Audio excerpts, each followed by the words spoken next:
पश्चिम बंगाल में विधानसभा चुनाव की उल्टी गिनती शुरू हो चुकी है। चुनाव में अभी करीब 3 महीने का वक्त है, लेकिन सियासी तापमान चरम पर पहुंचता दिखाई दे रहा है। इस बार मुकाबला सिर्फ पार्टियों के बीच नहीं, बल्कि आस्था और पहचान की राजनीति के इर्द गिर्द घूमता नजर आ रहा है।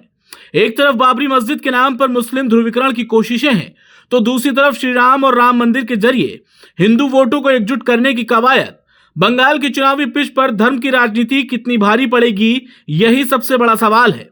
6 दिसंबर बाबरी विध्वंस की बरसी के दिन बंगाल के मुर्शिदाबाद में नई बाबरी मस्जिद की नींव रखी गई। उसी दिन उसी जिले में राम मंदिर की नींव पड़ने का दावा भी सामने आया है। इसके साथ ही साफ हो गया कि 2026 के विधानसभा चुनाव से पहले बंगाल में सियासत की नींव धर्म के नाम पर रखी जा रही है।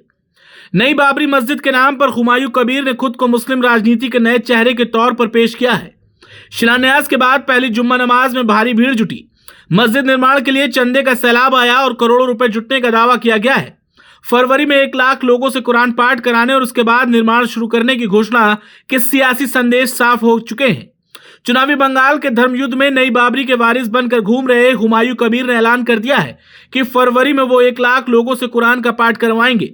नई बाबरी के नाम पर सियासत, नई बाबरी के नाम पर हुमायूं कबीर की सियासी एंट्री। मस्जिद निर्माण के लिए करोड़ों का चंदा जुटा। फरवरी में 1 लाख लोगों से कुरान का पाठ करवाएंगे। उसके बाद नई बाबरी मस्जिद का निर्माण होगा शुरू। दूसरी ओर बीजेपी ने राम मंदिर और श्री राम के नाम पर माहौल बनाना शुरू कर दिया है। कोलकाता में अयोध्या शैली के राम मंदिर कॉम्प्लेक्स के पोस्टर लगे हैं। रामनवमी पर शिलान्यास की घोषणा, नंदीग्राम और अन्य इलाकों में मंदिर निर्माण की बात, ये सब हिंदू ध्रुवीकरण की रणनीति का हिस्सा माने जा रहे हैं। दीदी के गढ़ में बनेगा राम मंदिर। बीजेपी ने राम मंदिर के नाम पर चुनावी माहौल बनाया। 4 बीघा जमीन पर अयोध्या जैसा भव्य मंदिर बनेगा। 26 मार्च रामनवमी को शिलान्यास और भूमि पूजन। राजनीतिक गणित भी अहम है। बंगाल में मुस्लिम वोट करीब 27 से 33% है, जो लंबे समय से तृणमूल कांग्रेस का मजबूत आधार रहे हैं। 2021 में इसी वोट बैंक के सहारे ममता बनर्जी सत्ता में लौटी। हालांकि बीजेपी का मानना है कि राम मंदिर और हिंदुत्व के मुद्दे पर वह इस बार कड़ी टक्कर दे सकती है। एक तरफ नई बाबरी मस्जिद तो दूसरी तरफ बंगाल में नए राम मंदिर का पोस्टर इशारा यह है कि इस बार बंगाल का चुनाव धर्मयुद्ध की तरफ लड़ा जा रहा है, जिसमें बाबर के एंट्री करवाकर हुमायूं कबीर ने बंगाल में नए राजनीतिक समीकरण पैदा कर दिए हैं। बंगाल में बाबरी से टीएमसी में खेला होबे। 2011 से बंगाल के मुस्लिम वोटर हर चुनाव में लगातार टीएमसी के साथ रहे।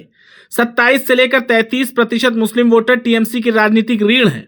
2021 विधानसभा चुनाव में 80% मुस्लिम वोटों के सहारे टीएमसी ने 213 सीटें जीती। 2024 लोकसभा चुनाव में मुस्लिम बहुल इलाकों में स्ट्राइक रेट 90% से अधिक रहा। सवाल यही है, क्या बाबरी और राम मंदिर की राजनीति ममता बनर्जी की चुनावी रणनीति को चुनौती दे पाएगी, या फिर बंगाल में एक बार फिर ममता का किला बरकरार रहेगा? इतना तय है कि इस बार का चुनाव विकास से ज्यादा धर्म की जमीन पर लड़ा जाएगा।